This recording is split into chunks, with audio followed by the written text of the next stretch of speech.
नमस्कार दोस्तों, entry app पर आपका बहुत बहुत स्वागत है। हम आज एंट्री ऐप के बारे में जानेंगे जो भारत का सबसे बड़ा लर्निंग ऐप। अभी तक यदि आपने एंट्री ऐप जो है वो यदि डाउनलोड नहीं किया है तो आप उसको कर सकते हैं। इसके लिए आपको कह सकते हैं कि आपकी जो यूट्यूब है, सॉरी प्ले स्टोर पर जाकर इसको आप ओपन कर सकते हैं और इस एंट्री ऐप में आपको मध्य प्रदेश है, अधीनस्थ डीएसएस भी है, उत्तर प्रदेश है, सुपर टेट क्लासेज हैं, इसके अलावा एसएससी की जो क्लासेज हैं, रेलवे है, बैंकिंग है और बिहार गवर्नमेंट की जितने भी परीक्षाएं हैं उनके बारे में आपको अध्ययन करवाया जाता है।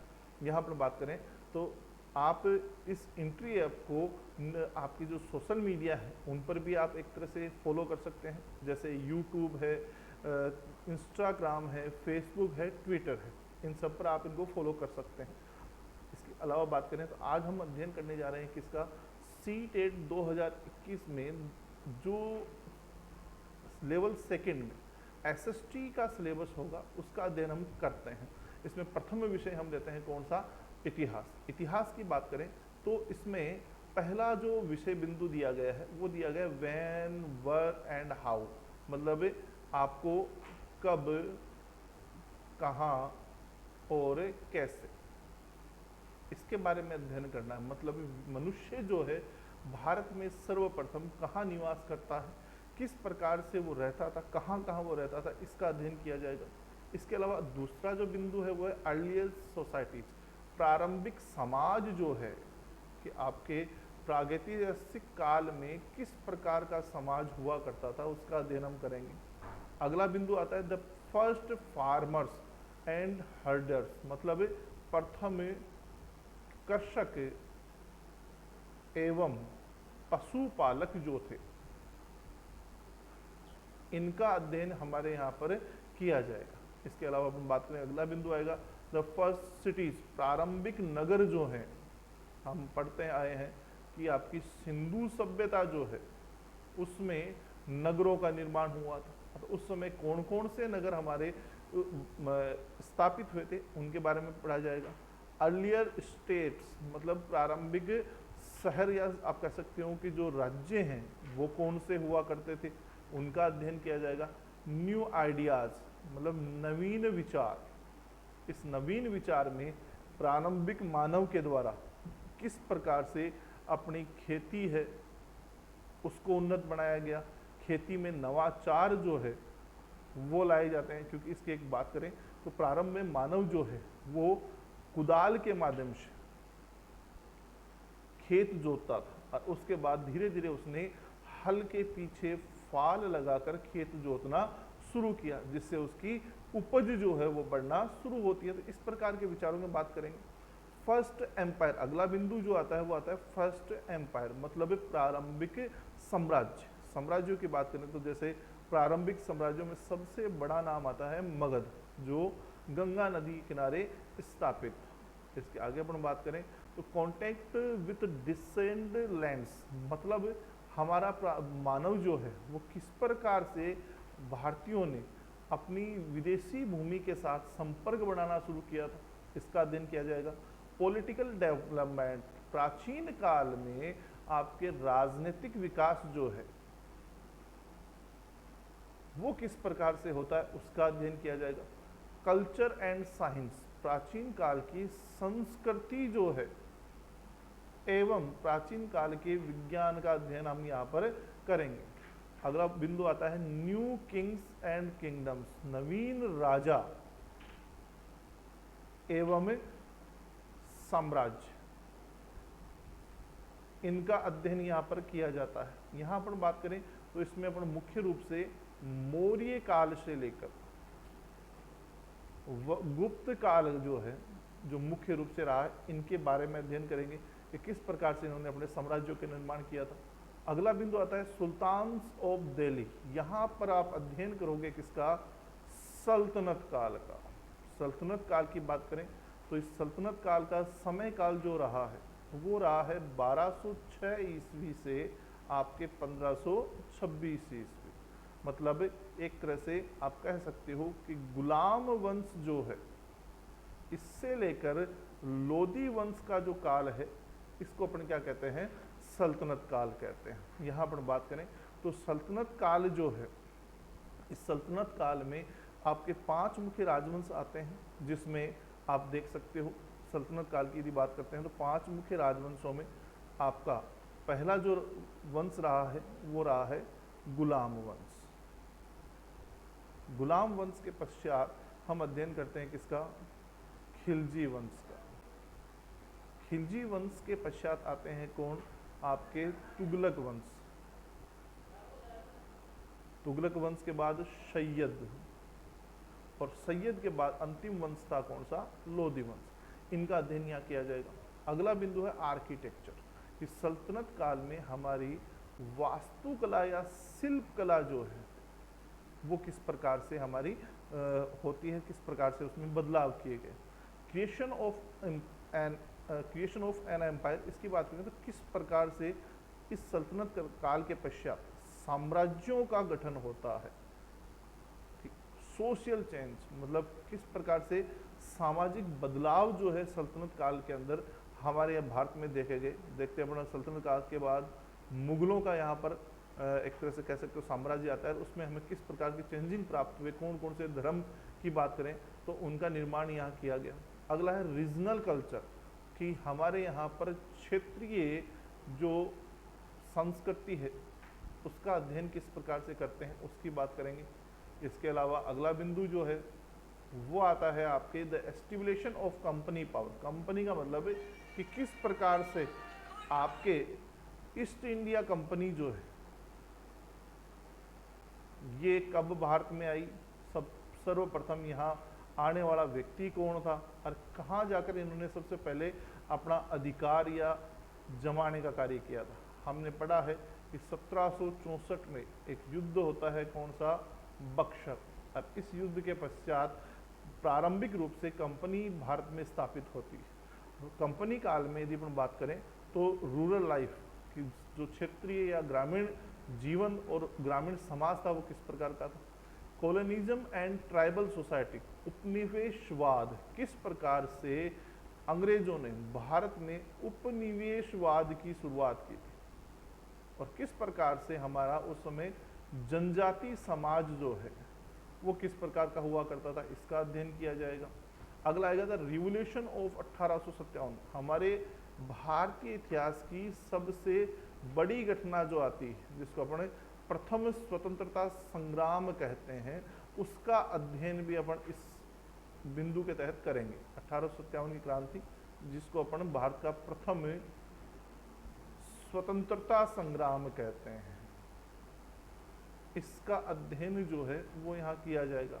वुमन एंड रिफॉर्म मतलब इस काल में जो महिलाएं थी, महिलाओं के साथ किस प्रकार का व्यवहार होता था प्राचीन काल से और उनके साथ किस प्रकार के सुधार जो हैं वो होते हैं। जैसे अपन पढ़ते हैं कि ईश्वर चंद्र विद्यासागर के द्वारा सर्वप्रथम आपके विधवा पुनर्विवाह की शुरुआत की गई। राजा राममोहन राय ने सती प्रथा को समाप्त करने के प्रयास किए, तो ये इनके बारे में अध्ययन किया जाएगा। Challenging of the caste system मतलब यहाँ पर प्राचीन काल से जो एक परंपरा थी जिसे बोलते हैं जातिवाद, वो किस प्रकार से एक चुनौती हमारे सामने बनकर उभरती है और किस प्रकार से इसको हटाया गया। इसके अलावा नेशनलिस्ट मूवमेंट, राष्ट्रीय आंदोलन जो है स्वतंत्रता प्राप्त करने के लिए किस प्रकार से आपके भारतीय नेताओं ने राष्ट्रीय आंदोलनों को अपने एक कह सकते हो कि साकार किया था, जिसमें महात्मा गांधी है, जवाहरलाल नेहरू है, भीमराव अंबेडकर है, इनका क्या क्या योगदान रहा है उसका अध्ययन करेंगे। इंडिया आफ्टर इंडिपेंडेंस मतलब स्वतंत्रता के पश्चात भारत जो है उसकी स्थिति कैसी थी, किस प्रकार से भारत में लोकतंत्र की स्थापना होती है। अगली अपन बात करें तो अगला बिंदु जो आता है वो आता है भूगोल से संबंधित। तो पहला बिंदु इसमें अध्ययन करेंगे किसका? Geography as a social study and as a science मतलब जो भूगोल है वो किस प्रकार से आपके सामाजिक अध्ययन और विज्ञान जो है दोनों को परिरूपण किस प्रकार से करती है, इसका अध्ययन किया जाएगा। अगला है प्लेनेट, आपके जो सोलर सिस्टम है उसका अध्ययन करेंगे, जिसमें जितने भी सूर्य के ग्रह हैं उनका अध्ययन होगा। ग्लोब, जो आपका ग्लोब या मानचित्र है, इसका अध्ययन किया जाएगा। Environment in its totally nature and है ह्यूमन इन्वायरमेंट, कि जो पर्यावरण है उसका अध्ययन होगा, जिसमें प्रकृति और मानव जो है दोनों के बारे में अध्ययन किया जाएगा। एयर, हवा या वायु का अध्ययन इसमें किया जाएगा। अगला जो बिंदु है उसकी बात करें, वाटर। वाटर जो है इसमें अपन कह सकते हैं कि किस प्रकार से पृथ्वी जो है, जिसमें पीने योग्य पानी, समुद्र है, झीलें हैं, उनका किस प्रकार से निर्माण होता है।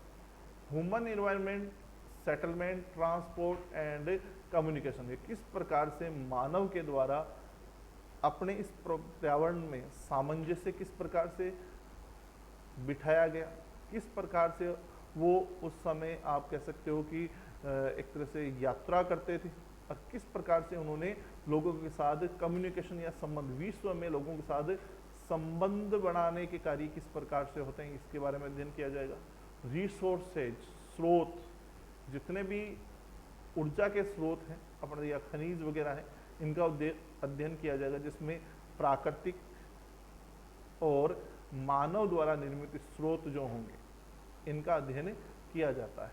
अगला आएगा एग्रीकल्चर, मतलब इस बिंदु में भारतीय कृषि जो है एवं कृषि का विकास जो है उसका अध्ययन किया जाता है। अगला बिंदु जो आता है वो सोशल एंड पॉलिटिकल लाइफ, मतलब सामाजिक और राजनीतिक जीवन के बारे में अध्ययन किया जाएगा। डाइवर्सिटी, अपन मानते हैं इसका अर्थ होता है विविधता,